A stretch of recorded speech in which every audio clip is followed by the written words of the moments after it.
late as always.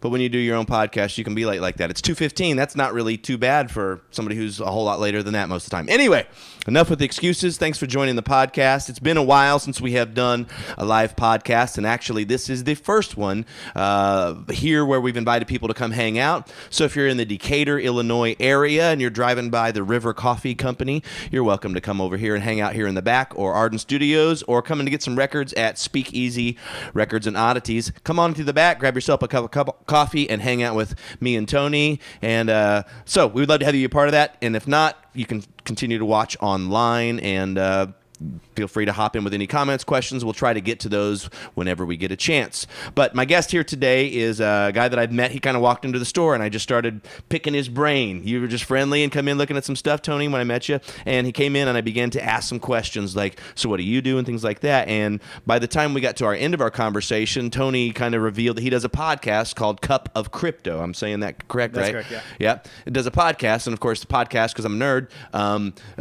kind of spiked my interest in going, oh, tell me about that. And of course, I've heard about Bitcoin and cryptocurrency just from a very distant headline, what the news is talking about kind of perspective. So literally know nothing. Have had every layman's term ever since I said you were going to be on the show.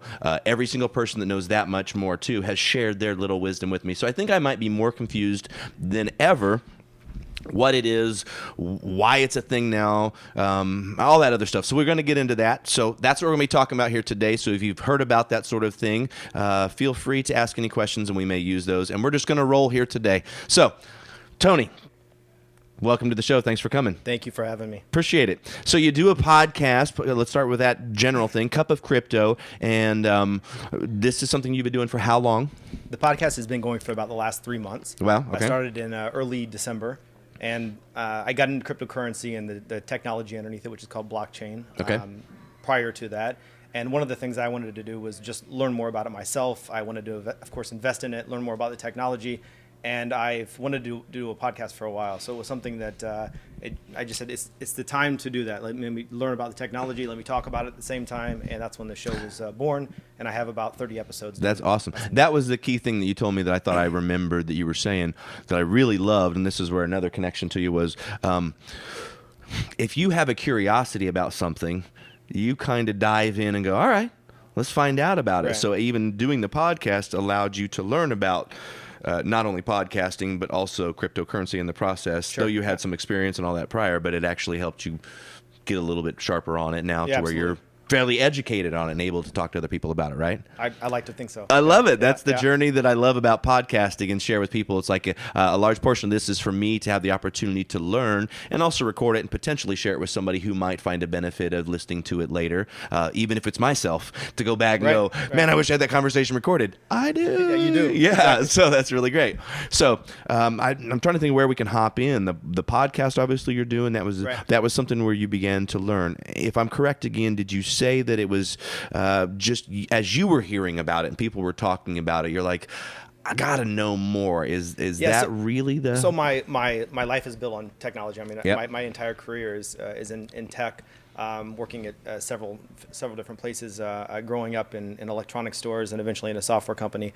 So that's my essence is technology. Yep. When Bitcoin originally came out, it was something that I didn't really spend a lot of time on. I didn't get a lot of interested in it at that time. Did you think it was a toy, like little kids messing around with silly things, or it just didn't matter? It didn't have the significance that it has now. At that time, I was so busy building my career that I just didn't spend a lot of time with outside things. So I focused really in internal with learning the things I needed to know to grow.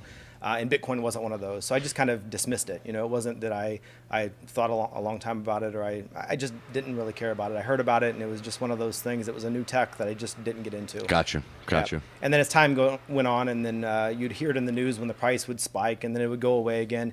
And as I heard more about it, I decided that it was time for me to start learning. And when I learned, and when I looked into it, and I started realizing the technology underneath it, I felt that there was something that was really there, and there was some core elements that I wanted to learn more about, and that's what got me into it.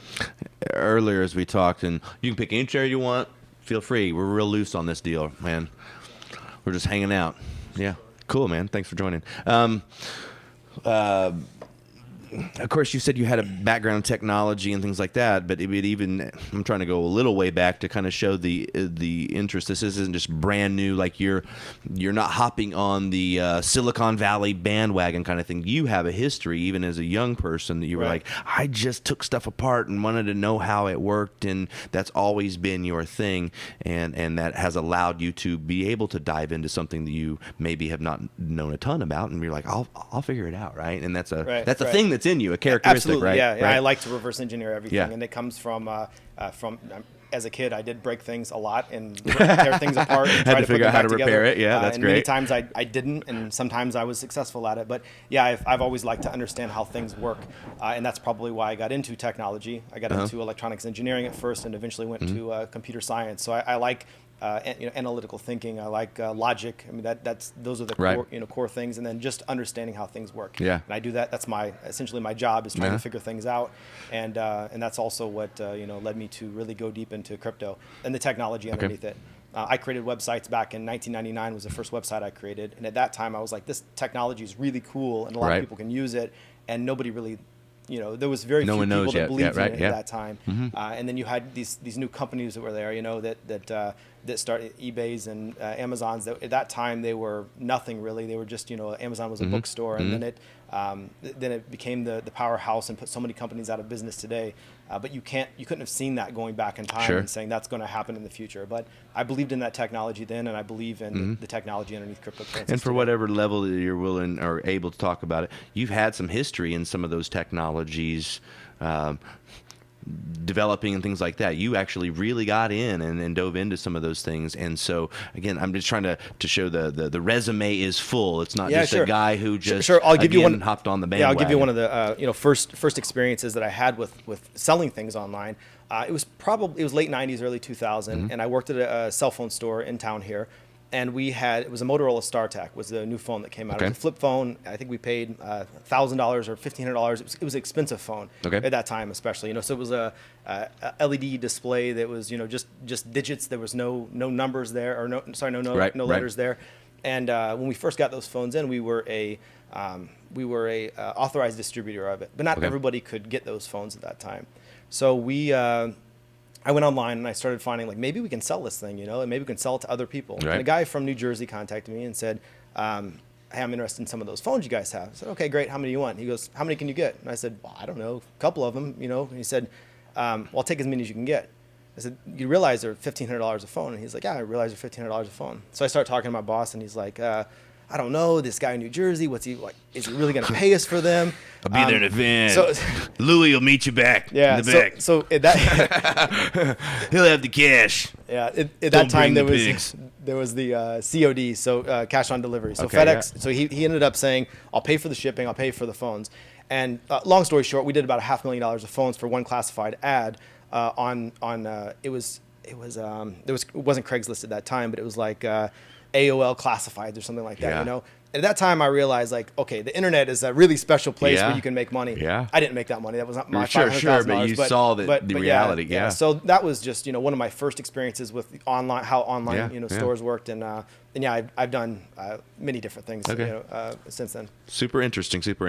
So let's get to what do people just talk about, but I don't know that I know anybody that really knows much about it. Bitcoins, cryptocurrency. When did this begin?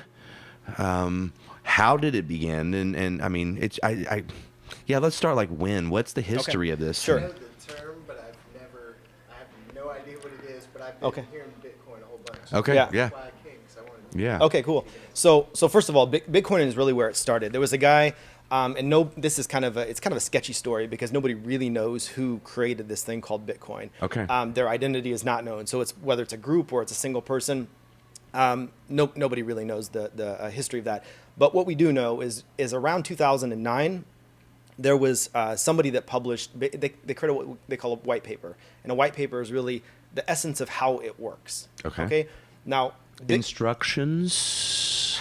It just code. What was that white paper? There's some math in the white paper. There's an explanation of how currency systems work and how this is solving some of the problems that. Why wasn't it created until now is because nobody had solved this problem. The problem is essentially it's building Bitcoin is a cryptocurrency. Underneath that, the thing that makes it function is something called blockchain. Okay. And blockchain, what it is, without going into it, we can go deep there, but it essentially creates trust where trust isn't. Okay. So if I want to give you money today, and let's say it's not, let's say I buy something from your store, and you don't know me, you're not going to just let me take something and promise you that I'll pay you later, right? That. Why is that? Because you don't trust me, right? Like you wouldn't trust somebody off the street to come and buy. So how do you guarantee that I'm going to pay you what I say I'm going to pay you? Without coming in with cash, I would pay you with a credit card today, right? Yeah. Now, how do you know that the credit card company is going to pay you? Well, you trust them to pay you, right? So you sign some agreement with them, you pay a fee for that transaction, but you trust that they're going to pay. And this technology underneath Bitcoin allows that to happen, is to build trust between people that don't necessarily know each other. So that's one of the problems that they're solving with blockchain. Another one is something called double spending, which is basically to say, and it's all based on trust also, to make sure that you have the money you say you really have. So those are two of the core fundamental things that are underneath I'm going to break it down to some layman's really like street guy question, and I don't want to cut you off, so at any point, please hop in. Okay, so I'm going to go back to white paper. White paper is somebody kind of revealed the hidden scrolls of, and again, I'm doing layman's term. Can anybody in this room just see this piece of paper and read it? Yes, absolutely. Yeah. And understand what it's telling me? It gets a little deep. Okay. Yeah. Is this accountant term or computer term? No, there's math terms and computer terms but there's also you can read it. Do the people that do Bitcoin, do they need to go read? And I'm going to jokingly say this is for fun. This holy scroll. Do they need to know this thing to operate? I mean, most people don't understand how our financial systems work today as it is, right? Right. You don't understand how dollars work in the depths. So do you need to understand them? No. Okay. Is it important that you understand that? Maybe it makes you more of a believer, but it's not necessary. So that helps. So then I don't necessarily need to know that to move on to the next step. A blockchain thing, when you're saying, and I asked you when you came in the store, someone tried to give me, this is the first version of it I heard. Someone said it's like right now, the issue, feel free to come on in. Someone said it's like, and again, I think you corrected me, so I don't want to tell everybody this is what it is. Someone said it's like this, like right now, one bank holds all my money. Land O'Lincoln Credit Union holds all my money. They have all of it. If they get robbed, my money is gone theoretically, other than the supports. Everybody's going to give it back to me in insurance. But the idea is they have it all. Somebody said the blockchain thing was kind of thinking like every single bank across the world has like a penny of my money. And it shares some like hidden code that's all connected together that shows that it's my money. But for Tyler to type into his computer and really find mine, it's so far spread out, it's just impossible. Is that anything right? There's bits and pieces there. Okay. But so first of all, if I'm getting a sidetrack too, you can redirect, please. That's okay. But before we're going into the banks, let's go back to cryptocurrency itself. When people say cryptocurrency, there's really two things they're talking about. First of all, there's thousands of them. Okay, so it's like saying, which I've heard that recently. It's like saying money, right? Money. There's U.S. dollars and there's pesos and there's euros and there's all sorts of different types of money. And money today is based on governments typically, right? Did Bitcoin become the band-aid of this currency because of some reason? Well. I'll come back to that. Okay, but so for the cryptocurrencies, there's over 1,000 of them today. Okay, and they're categorized in two different categories. When people say crypto, they mean one of two things. Usually currencies, which is Bitcoin, but there's other currencies also. That there's something called Litecoin. There's many other types of Bitcoins. Okay, then there's also things called tokens. And people classify those things together as this cryptocurrency. Tokens are more like you go to the casino, you give them cash, and they give you some gambling chips. That's a token. You can use it for something, but only at the casino. You go to Chuck E. Cheese and you get tokens to play in the video game or Dave & Buster's. Those are tokens you can use for a specific purpose at those companies, right? So that's the token side of it, and those tokens exist in crypto, as well as the currency side of it. And the currency side is really to pay for goods and services. So Bitcoin, you could accept Bitcoin in your store, and somebody can pay you in Bitcoin. Okay. So that's kind of the two sides of that there. Now, when you go back to your question about the banks, today, yeah, your money today, we were all, I think, at least in the U.S., we were born with the mindset of you should go and put money in a bank. That's what's safe, right? Yep. And what banks do today is they take your money and they loan the money out to other people, right? And they can loan out basically 10 times the amount of money that they have in-house. So if you give them $1, they can loan out 10. And the guaranteed to get paid back is really just the promise of the people, the promise of the government to back it. But with Bitcoin is different. There's no the banks today are kind of the middleman that manage that. And there's a lot of fundamental problems with the system. I'm not going to go into that. But Bitcoin today, what it does, or any of these cryptocurrencies that we're talking about, what they do is they get rid of that middleman and they create a network, so that when you're asking about the network and the bits and pieces, where you have an account on that network, which is so it's called the blockchain network, and you have an account on there where it's your wallet. It's where you hold your currency. So you can have several accounts. You can have one account. It doesn't really matter, but that's where it's housed. Okay. Today. Would there be a need for more than one account, or is like? Yeah, it's kind of like saying where you put your money today. You know, you probably have change in your car, and you probably have some, money in your wallet, or you have a credit card, or you have a checking account, savings account. So you have a lot of different places you store money today, and each place is probably a different purpose. Like you don't use your savings account to buy your Mountain Dew, right? Right. So yeah, I have several wallets for different purposes. Okay. Yep. Okay. So, as Bitcoin came along, was it just a bunch of computer nerds that just wanted to have fun and started exchanging this for video games, or was there a CD passed where it was that you could use to buy porn? I mean, both. I'm sure it's able to do Both, now, yeah. but was that its origin? Yeah, the origin, I think it was somebody that just solved a problem. Now, what was their real intentions? It's hard to say.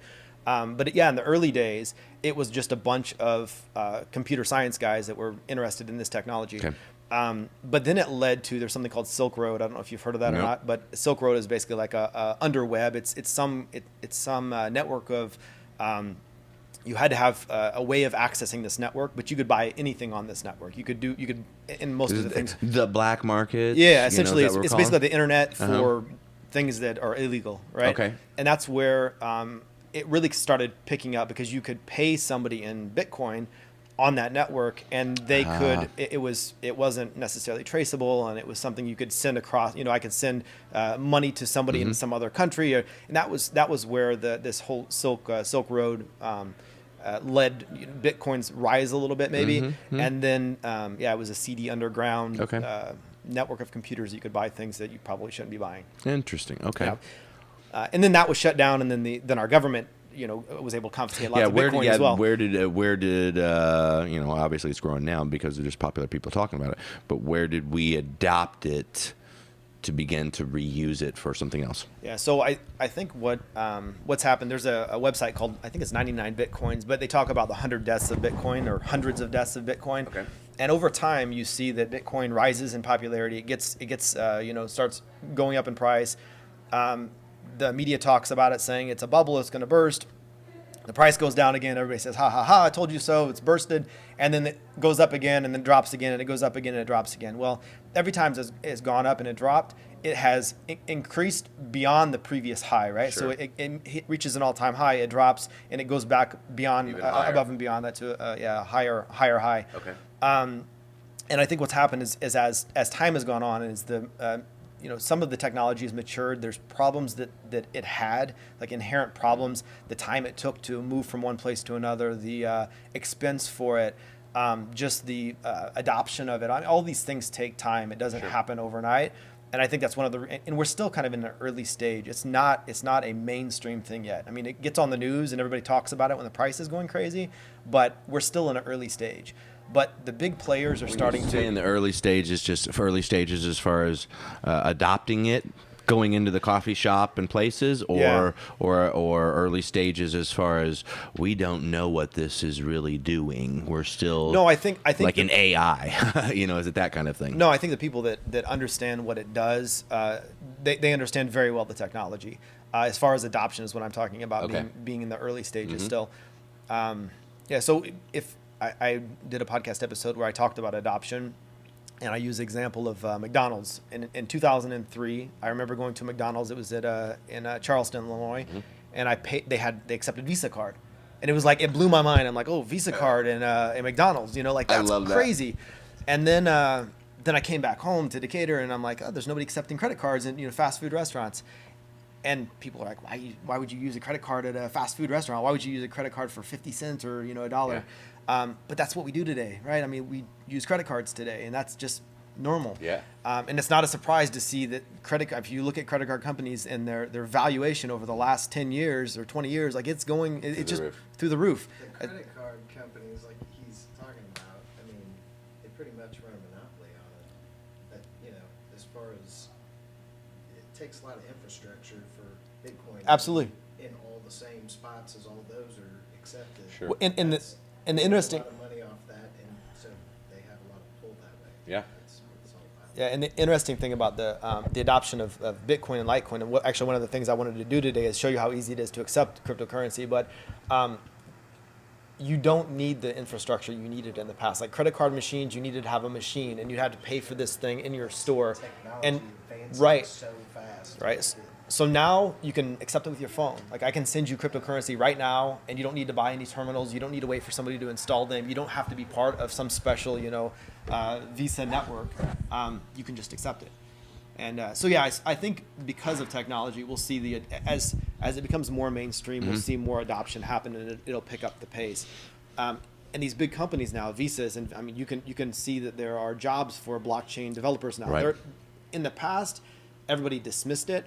But companies like Goldman Sachs, a couple weeks back, they bought a cryptocurrency exchange for $400 million. Take that. Like the big businesses that are dealing with money are spending money to get into this space. It's like that just kind of tells you where we're going. That would be the perception from a layman's perspective, and again, somebody just from the outside as an individual.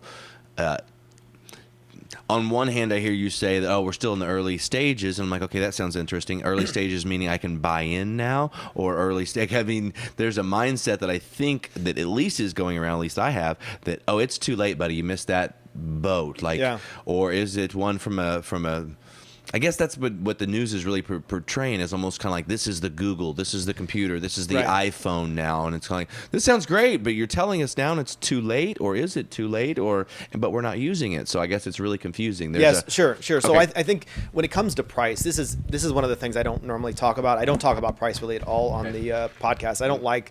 I won't say I don't talk about price. I don't like talking about predicting prices, right? Sure. Because the price is driven by speculation. People like myself and other people that don't understand it also will say the price is going to skyrocket because it's going to get adoption, and they want to invest in it, and that causes the price to skyrocket, and then the price skyrocketing creates other demand for other people to get in on it, and this price skyrockets.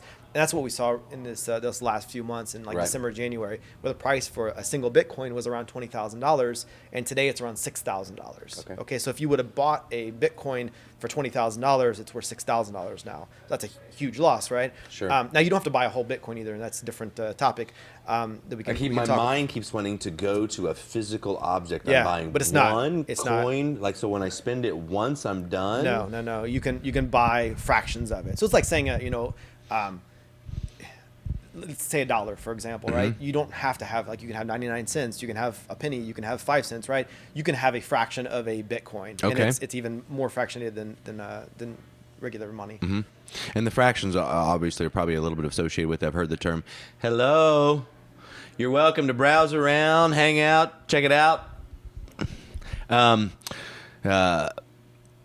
The fractions, is that bit mining thing? Is that another? I know folks that you're still going. We're jumping around a bunch, but there's a lot of little pieces and questions that I'm just going. Is this help me get down the trail? So, sure. Is that something else?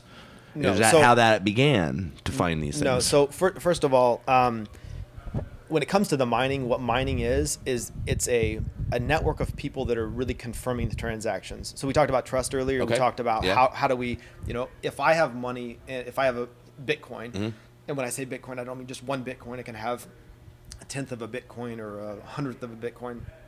If I want to send you some of that, it's not good enough for me to just send it to you. Somebody needs to say, yes, he has some, and he's sending it to this person. He's sending it to you. And those people that confirm that are called miners.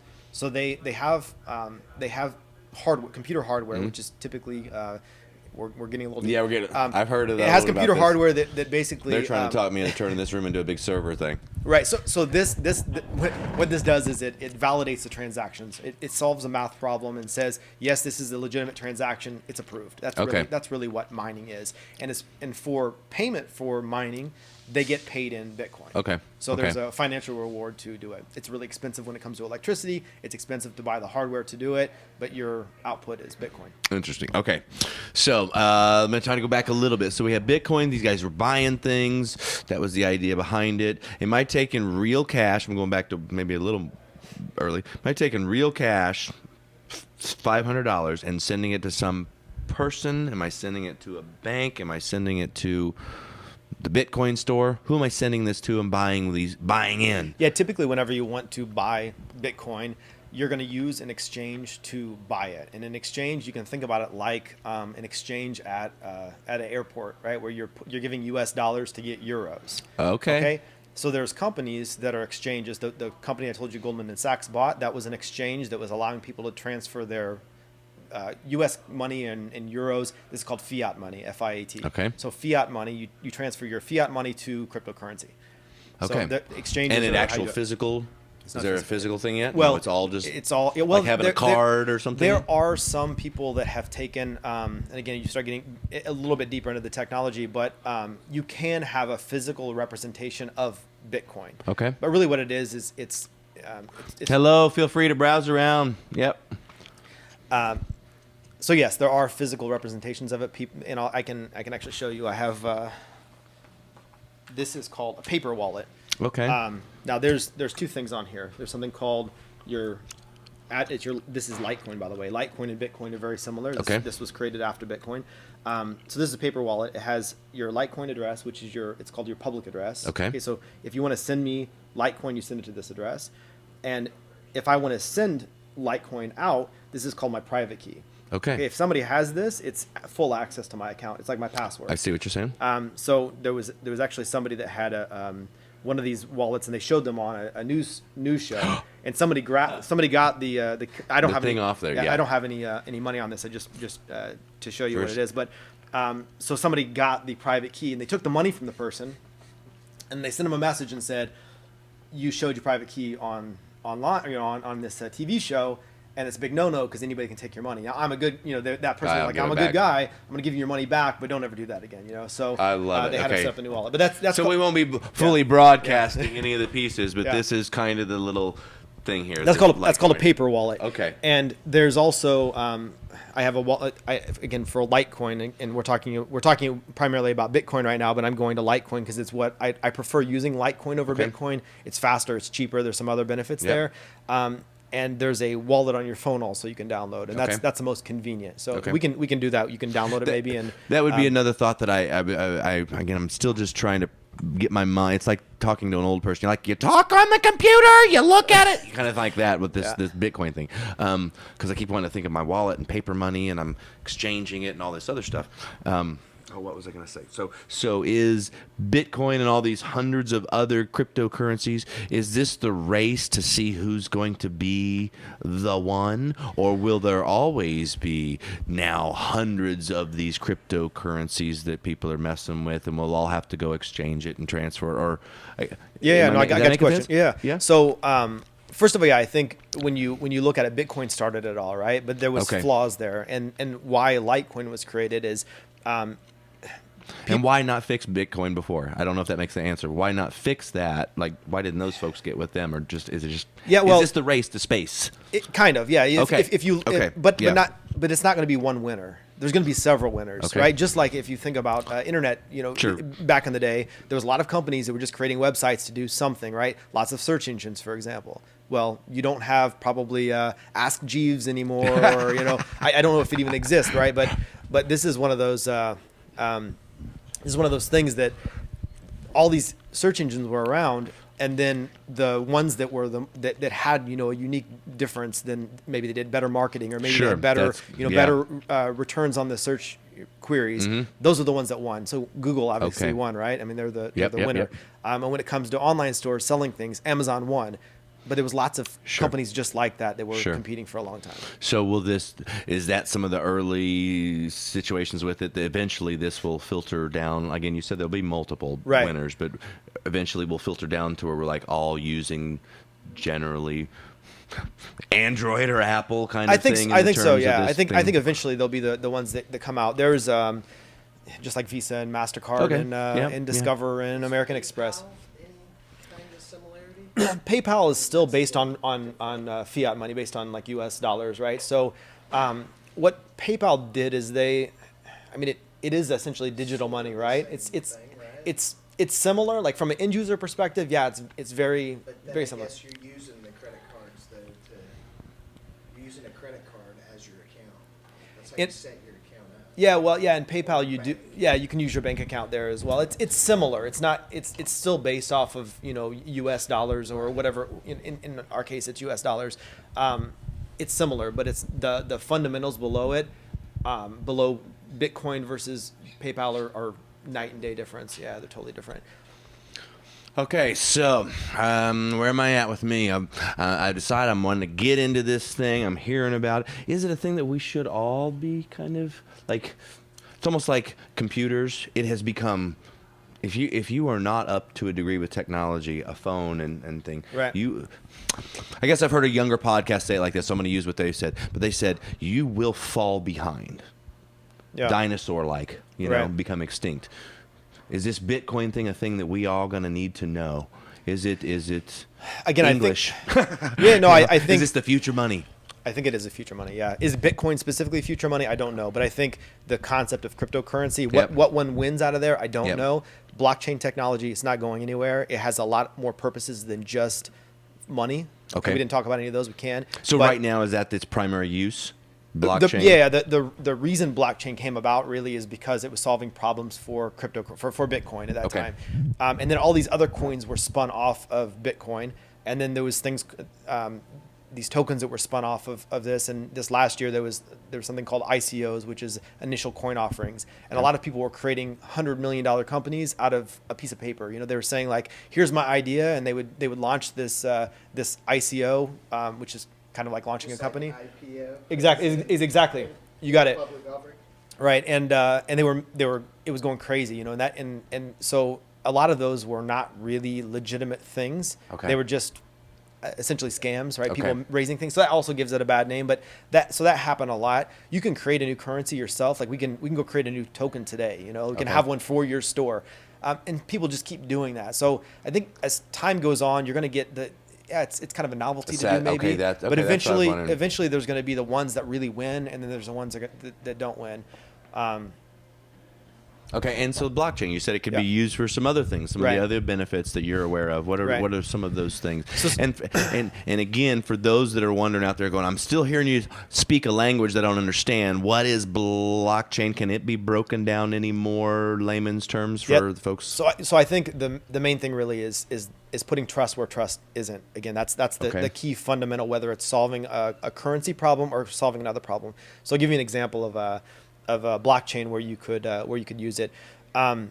Today, if you go and you, one of the most common use cases is like purchasing a home, for example, right? So if you've been through the home purchasing process, it's quite painful, right? You have to go and maybe a more common example that everybody can get, buying a car. Okay.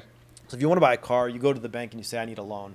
And then the bank will go and check your credit, and they'll say, yeah, we'll give you, if you're assuming you're getting a loan, right? We'll give you money for this vehicle. Then you're going to go to the car dealership and say, hey, I'm interested in buying this car. I have a note from my bank that says that I can buy this car. And the car dealership will say, okay, I'll sell you the car. And they give you the car, and they give you the keys. You own the thing, but you don't really own the car, right? The bank owns it. But for the bank to actually own it, they get a piece of paper that's a title. So it sounds kind of strange, right? You have keys for a car, you're driving it, but this piece of paper says you own it or don't. And this piece of paper goes from the dealership to the bank, and the bank stores it somewhere, and they give it back to you after you've paid it all off, right? And this is kind of how this process works. But if you go in there, like, you're dealing with all these disconnected entities today, and it's a painful, long process to go from step to step to step. It would make a lot more sense that a car's ownership is not based on a piece of paper. Why can't it be digital? Okay. Why can't it be like you go to the car dealership and say, I want to buy a car, and the car dealership like sends a message to your bank and says, yeah, is he good? Yeah, he's good. Okay, Yeah. here's the car title. I'm giving it to you, bank, right now. Not sending a paper, not shipping anything, not mailing anything, and the bank just automatically owns it, right? Okay. With this movement of with movement of essentially something digital, and that's and is what. is that removal of that particular piece?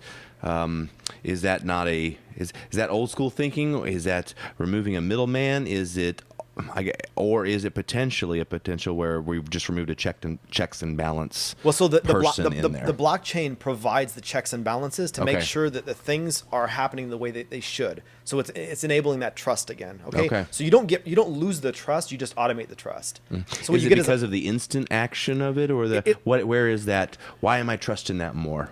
Or differently? it's the way that the underlying technology in blockchain works. It's how it functions. There's different ways to. I told you about the miners earlier, right? For Bitcoin, Yep. they go and validate the transactions to say these transactions are good or not. Mm-hmm. There's different ways to validate the transactions, and without going really really deep, Okay. you're starting to get to like white paper geekiness Okay. deep. But there's something called proof of work, proof of stake. Proof of work is basically some computers that are crunching numbers and solving problems, saying this is a legitimate transaction. It's Right. meant to be, right? So think about the bank and car example. You're buying something from the bank. You're buying the dealership. You're buying the vehicle from the dealership. This transfer of titles going between the two places, but today it's being done with snail mail, right? Right. You need the dealership needs to get the check from the bank to say, yes, I'm going to send you the title, and then they're going to send the title back to the bank whenever that happens. Mm-hmm. The system underneath, the blockchain technology itself, can make sure those things happen. There's something called smart contracts, okay? And this is the logic that's inside the blockchain that says, if the bank sends a payment to the dealer for this vehicle, and the dealer says, yes, I gave it to the consumer, then the dealer will send, then automatically in the system, the dealer doesn't have to do it. The system itself will say, let's pass the ownership of this vehicle now back to the bank. Okay. So without people sending papers, this can be done. Yep. This is happening digitally. Right. Right. Have we created jobs or removed potential jobs in this kind of thing? Every movement in technology Probably creates both. different kinds of jobs, right? You Okay. have less people that are pushing papers, and you have more people that are developing code. Okay. And I think that's just technology in general. I mean, we've seen that with everything in the past, right? When you went to automating factories, you go from doing something manual to working a machine, and when it came to software, it's going from it's just changing. It's not. Some people will lose jobs that are manual jobs, but then new jobs will be created, which are more Right. technical and software based jobs. Okay. And some things, like think about the internet, what it did. You could think about the postal service. Who sends letters now to people, right? Like Right. not very many people. Right. But everybody buys things online. So the postal service itself has business still. It's just a different kind of business. I They're see. not sending letters to people. They're sending packages to people. see. So it's who knows? Adopting But to it's- the changes yeah, is really exactly. the secret. It's not necessarily intended to destroy business or industry, Right. but maybe The automotive industry is a perfect example. I work at a car plant. Yeah. And my whole last week was spent in PLC training. Yeah. Out in Brad Lakes. It was all Mitsubishi stuff prior to that. So the new place wants that. And it has to do with all kinds of stuff done out there. Those run robots. right. So essentially it takes a job away, but somebody has to do all the troubleshooting and know all the Right. programming, and somebody has to program it. So like you said, it also creates kind of a snowball of jobs in different areas. Right. I mean, the interesting thing about that, it's all industries, right? But if you work at a auto place that doesn't do that, they're going to sell cars that are more expensive than the other places. They're not going to have the business. They're going to go out of business, and the places that adopted the technology are the ones that win. So you can consider it like, okay, my job is changing, and maybe you like it, maybe you don't like it. But if you don't change, you can't keep up with the others that are changing. That's just it. That's again a kind of thing that certain things, especially in this day and age, this fear-based thing. And we jokingly said something earlier about is Bitcoin the end, right? Yeah. I'm being facetious now when I'm saying that, but there will be a little bit of that mindset. Of course. The internet came. People thought this might be the end. Computers might be the end. People of faith are a little bit waiting for the mark of the beast, kind of, and they think it comes in the form of some weird coin that we're going to slip under our skin. You know what I mean? Who knows? Who knows? So there's always going to be that fear, and I guess that's one of the reasons I enjoyed getting with you today. We're still way ahead of this thing. It's not everyone's using it. We still don't understand. We're developing even what it is. So we can avoid some of the fear if we can talk about it and educate ourselves along the way. I'm sure at one point we were all afraid of our cell phones and thinking this could be a thing, and now we're like, wow, what a valuable tool. This has changed industry. The internet, as you said, we don't have to do 9 to 5 anymore. Business can run technically this ways, and more jobs are created, more shifts and more opportunities. So we don't have to be in fear of these things, because I think the intent is to find maybe a better way, absolutely. a more efficient way to do these things. So, okay, so where are we at this point with this whole Bitcoin thing? Are folks like us just sitting back, we're just supposed to get educated or just have conversations and things, or are we just, is there nothing to worry about? Should we do anything? Should we be proactive in any area other than listening to your podcast? Yeah. What should we be doing? Is this it's 20 really, years, 30 years down the road? 5 years? What are we looking at? How do we not stay on the outside? How do we not become that dinosaur? Right. So if you go back in time and look at what the internet did, I really believed in the internet. I believed in what technology would bring us. I didn't know what that looked like, but I believed it was our future. I didn't invest in Amazon at that time. I didn't invest in Google at that time. I didn't understand investing at that time, right? It was a time where I just didn't get that concept necessarily. So I didn't, but I built my career off of technology. So like I won in some way, right? But it just wasn't directly from investing. I see. So when people talk about Bitcoin today, they talk about investment typically, right? Like, are you going to buy Bitcoin and make money off of it? So that's primarily the discussion today is people are talking about it from an investment standpoint. Is that foolishness? Is that just not really? Well, I mean, I think it's where the buzz is coming from, right? So. Am I invested in it? Absolutely, I am. Is it too early or too late? I think we're at an okay time. I don't want to give investment advice. That's not my thing. But I've bought many different types of cryptocurrencies, not just Bitcoin, and I will continue doing that. Like I believe in it that much that I'm ready to put my money where my mouth is at. But at the same time, could it lose every bit of it tomorrow? Yeah, I could. You just answered the next question I had. And I don't know if that's going to happen or not. But I'm willing to take that risk. Okay. If I could go back in time and say, okay, there's this thing called investing, and there's technology like Amazon and Google and these companies, for sure I would have invested at that time also, right? Like I didn't think about it then. So if people are not interested in investing, like, don't worry about it. Just let's see what happens. The time will tell. Maybe you'll be using Bitcoin in a few years. Maybe you won't. Like maybe you don't need to. I don't think our current system's going anywhere anytime soon, right? It's going to take time for this thing to happen. But we still have the DMV. Exactly. Right. Yeah. But I think we'll see more of it, and we'll see more of the blockchain technology that just changes the way we do things. Okay. Yeah. So anyway, that's my take on it. Okay. So if you're interested, you're interested. If it's not, doesn't have to be your thing. Right. You're gonna still be able to buy food and pay your bills. We've been investing in this kind of thing for a while. Where do you see it going next? What's going to be the thing that does bring it over? We just got to understand it more, or what? Where's the floodgates closed at? Yeah. So one thing is for it to be really a mainstream currency, the volatility needs to reduce. You can't have, let's say you accept Bitcoin in your store, and you accepted it in December, and then the price went from 20,000 to 6,000. That's not a sustain. Like you can't deal with that, right? I see what you're saying. On the other hand, if you bought it, if you were accepting it back in, I don't know, let's say July of last year, and then in December, you looked at your bank account, you'd be like, wow, I got paid like 10 times what I expected to get. So for it to be accepted widely, that needs to kind of tame down a little bit. Okay. And with all the speculation out there, people are putting money into it, and the prices is just all over the place. Okay. Now, what's the future going to bring? I think online we see more and more vendors that are accepting cryptocurrency. It may not be Bitcoin. It may be Bitcoin, Litecoin.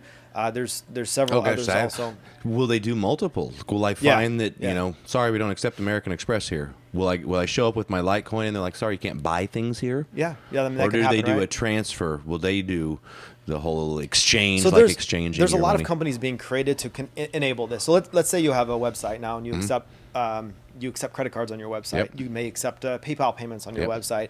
You can say, I want to accept cryptocurrency payments. Okay. And then somebody, it's usually some sort of a payment vendor that's accepting that cryptocurrency and putting it in an account of yours, Okay. a wallet of yours, similar to the thing that I showed you. Now there's other company. It's still, so that's the online space. Okay. It's very easy to set up today, and those are they're quite common to be able to set that up. When it comes to physical stores, you can set up, like I said, your phone. You can go download an app and you can accept payments through that. But in order to deal with this volatility problem that we have today, there's other companies that said, let's instead of me paying you in Bitcoin today and you having Bitcoin that you own that could go up and down in price, let me convert it immediately to US dollars for you. So Okay. let you accept Bitcoin, but then switch it to US dollars in your bank account. Okay. So that allows you to accept a new type of payment, just like a Visa, right? Like what's Visa money? Like Right. it essentially goes to them, right? And they give you cash. Right. Same kind of concept. So there's companies that are being created to kind of solve the problem. Okay. And that will, again, it Will that always be a factor? Will we always need to transfer it from that somehow, or will there actually be a currency? And I don't know if I'm still saying the language right. Will there be coins? Will there be bills? Will there be a card like that just kind of says everything I have, instead of having, the wallet full of bills? Will I have? Yeah. And So- that's my thing. It's my so credit card. Yeah, so there are there's a lot of different things being done. There are some these are called wallets. This is a paper wallet. Okay. The wallet I talked about on the phone is called a mobile wallet. Okay. There's This one could be worth whatever you have in it, right? Is that? Yeah, this is basically my bank account, right? Yeah, This is right. my check account, okay. checking So I'm account, tracking routing that, number, right. things Yep. like that. So if you go and check this, you'll see how much money I have in this Right. Okay. Litecoin paper wallet. And is that also going up while it's in there? So you got Going up or down? $700 in there, and it's going up Going or down up or all down? the time. Yes, yes, it does. So you could look in tomorrow, and you're like, "Oh, we had 10,000. Jump now!" Yeah.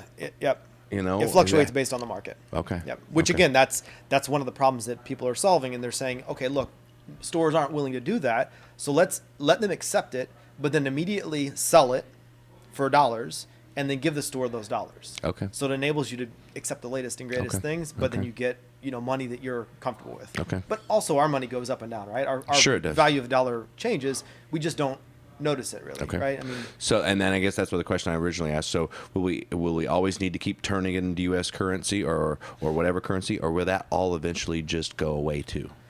I you don't. think? Again, I think there's too many powers that exist that will prevent traditional currency from just disappearing. Okay. So it all won't become digital one day, and we'll It all may. just know our It value. may, but it could. I don't know what that looks Okay. like. I really don't know what Okay. it looks like. But I do believe that you're going to see more and more crypto, cryptid. I also brought you today this, which you have to put in your store now that you're accepting cryptocurrency. Yay!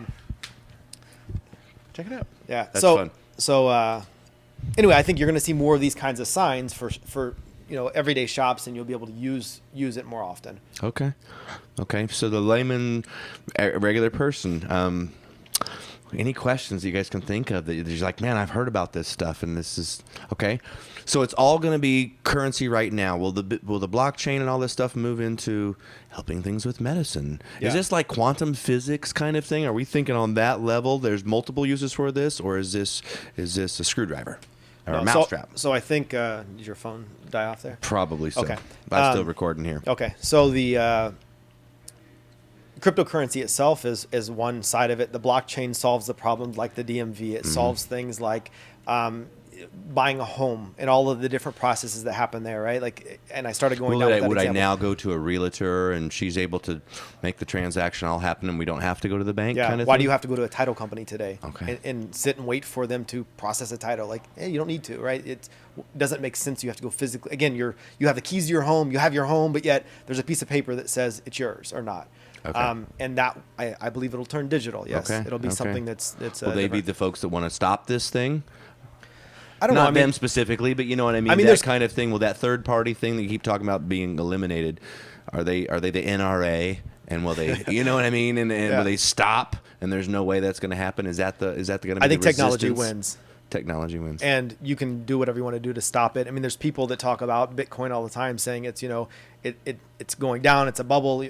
JP Morgan, the CIO of JP Morgan, made some comments about Bitcoin. It's a fraud. It's a scam, is what he mentioned.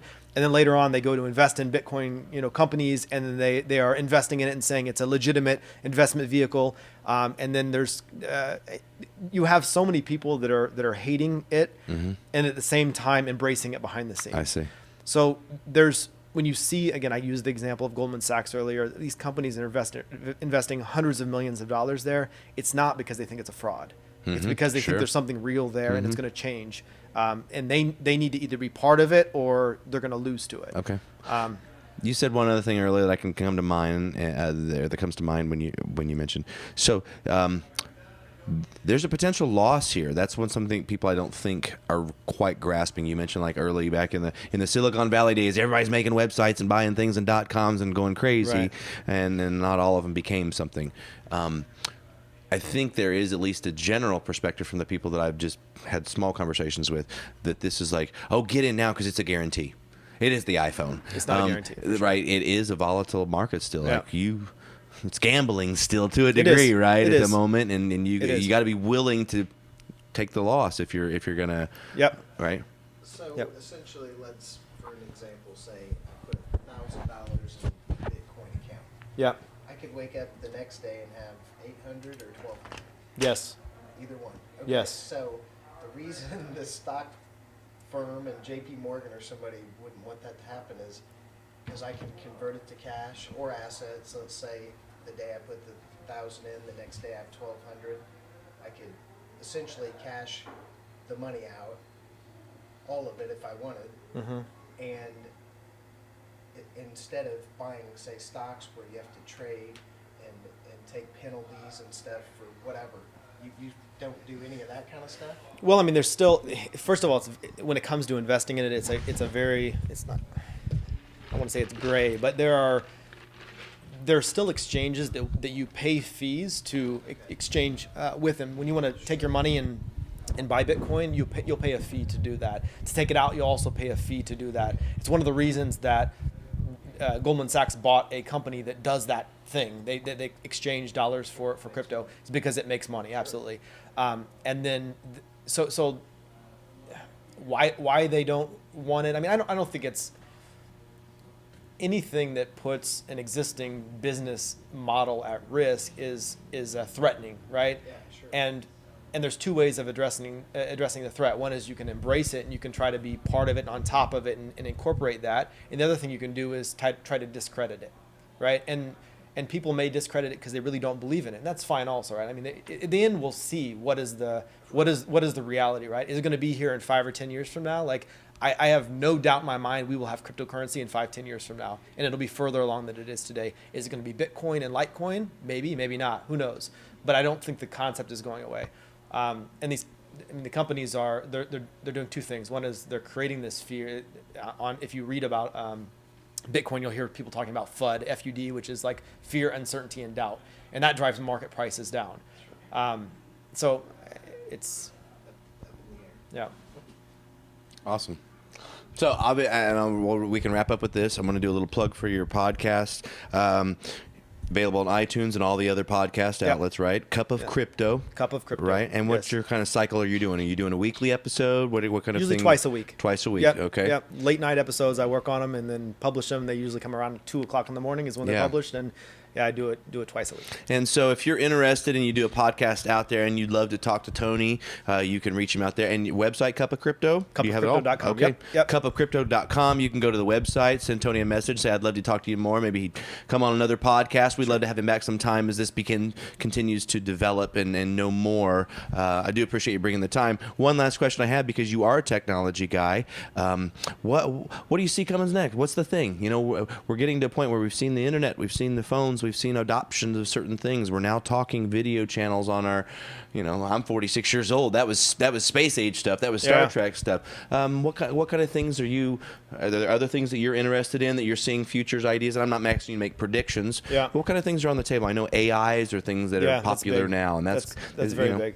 Talk a little bit. So I think you hit it. One is we talked about the crypto and blockchain. Obviously, I think this is something that's a big part of our future when it comes to technology, and blockchain just brings brings capabilities that didn't exist in the past. Okay. Number two is you talked about AI. So AI it's doing things for us that typically people did in the past, right? So we went from, let's say, calling and getting help on the phone for, I don't know, your phone service or your cable or whatever it was, or yeah. So you went before from that, talking to real people, to more automated systems where you're putting a number and saying I want to do this, this, and this. And now there's enough data. There's a lot of data that's being collected with all the things we're doing in this software-based world. And as that data gets collected, things are being identified from like certain trends and patterns. And that data is being used to do things. So it could be used to market to you. It could be used to do things for you. So you call up and I don't know, maybe you call a certain company every month or so, and based on your calling patterns, they know that you're going to ask about something specific. So they prepare that in advance, and maybe they tell you about it before you call them. Okay. So predictive models are happening more. So it's analyzing a lot of data and figuring out what to do with that data. And all companies are using this. Sure. I mean, it's I heard about it. Insurance companies, some of the crazy things they're doing is figuring out, can we charge you more? Are you likely to move from our company if we charge you more? Or are you likely to stay? And if you're likely to move, then probably won't charge you anymore, but somebody else we may be able to. And things that are... See, and I think that's what I was going to address next. Is there's the fear of the manipulation, what we don't know what's going on. I mean, even from the whole deal of the music industry, people streaming and taking songs. We didn't call it stealing songs. Right. I was listening and getting my stuff, getting my jams, and it kind of changed maybe a moral quality to a degree on what's going on there. So hearing an insurance company market and scam to whether I'm going to, going to charge me more, almost brings like, oh, this doesn't sound like a good thing. This sounds like we could be going. I get this vision of what show was that where they went up in space and Up or no, that's not it. It's the little robot WALL-E. Yeah, WALL-E. Maybe you know what I'm talking about. Everybody sitting around fat, drinking like big cups and like not doing anything, and they're like telling you what to do. Like almost we become the gerbils, the pets, more than the ones leading. So is there? Obviously, that's a fear that some people might have. Is that a concern at all for you at all with AI? I know I've heard some people on both sides of this. Like if we get too far where we're dependent upon these things, and what happens when the power goes down, kind of stuff like that. Is that a reality? What kind of? I think. Or do you address those things? I think you address those things, right? Everything that has come, we found out ways to do that thing different. So I don't Is that fear foolishness? them. Yeah. I don't think it's foolishness. It's a genuine concern, right? Like what happens when the power goes down? I mean, what happens now when your power goes out, right? Like I have no internet, my phone doesn't, I can't charge my phone, and like I can't turn the lights on in the house, and I can't open the refrigerator and have something cold. Like that stuff is legitimate concerns, but it doesn't happen all that often, and the power system has become strong enough to it doesn't happen frequently. And if you're really fearful, then get a generator. Like there's ways to solve the problems that may come instead of just cry. Maybe it's just a witch. Burn her. And for the burn her at the stake. And the example that I gave, it's a negative, but for all of the negatives, there are a lot of positive examples coming too, right? And people trying to combat those things. With information, you can show the people that are doing things to try to scam the system, right? You can expose them, and you can compare different types of offers you couldn't do before. So there's things that are being done to kind of equalize what's happening on good just and, the media good and news likes to highlight those things, and we all of course live in that fear zone area. So not necessarily anything I'm afraid of. It produce some incredible technologies. We're able to save lives through some of the technology these days, and all kinds of things. We could go on forever. So there's such a great benefit, so we don't need to live in that fear. But I'm really excited to where it's going to go. I feel at a weird spot at my age and life of kind of going, where is this all going to be someday? And I'm only 46. The amount of change I've seen in such a short period of time, and the rate of speed at which technology advances, it's almost mind-numbing, and there's a challenge to keep up. Every time there's a new social media thing, you're like, do I need to get one of those things? Do I need a Snapchat, honey? You know what I mean? Kind of stuff. And you get to a point where there's so many that come, and you're like, I guess I'm just going to stay out, and you kind of fall off. So that's been a little bit of concern of mine. Is I've heard these Bitcoins and Litecoins, and there's thousands. I'm like, oh my gosh, there's thousands already, and it's not even a thing. I don't know if I can keep up. Is that a real thing, or is it like, don't fear? And I'm not necessarily to speak to me, but people, don't fear. This is not not a thing. I don't think it's right? you don't have to fear, but you do have to adapt, right? We're talking now with 3 video cameras and 2 microphones, and you're Right. streaming on that thing didn't exist. So not in Right. the so far, recent past. Right. So, and if you want to hear this kind of stuff, it is. This is how you do it. Yeah. This is how yeah, this yeah. is how you publish it. This Yeah. is how people are listening. So Now, grandma's there's still- at home. What does she think right now? What does she have to just, right? Don't worry It's about one of those things, some people are ready to adopt, and other people are like, I don't want anything to do with that. And, It's gonna be and interesting. It's okay. I mean, some Okay. people are going to do it, and some people are not. There's people that have home phones in their house still, right? Yeah. I was talking to my kids about that, and I told my daughter, I'm like, we had an old phone from an auction. I said, one of the rotary dials. Yep. And I was like, can you dial a phone number on this? And she's like, how do you do this thing? Yeah. And, you turn it, and it's weird. And I said, I don't feel like I'm that old, Sure. but Sure. I couldn't take a phone with me when I left the house. Yeah. That didn't exist. Yeah. And now we can't live without them. Mm-hmm. And everything is in our mobile devices. So yeah, I mean, Yeah. you have to. Can you live without it? Sure, you can still live without mobile phones. You can be at home Sure. with a home phone, and What about you step up from that, have a touchdown, and then you get the longest cord. exactly. Stretch it for like a mile. Yeah. That's right. My kids That's have right. no idea I was like that, right? No, but I mean that's where that wasn't that long ago. It really wasn't that long ago. Remember And bag phones when they came out. It was like Yep. a huge briefcase you had to carry around, and it was like $10 a second or something. Yeah. It was like ridiculous.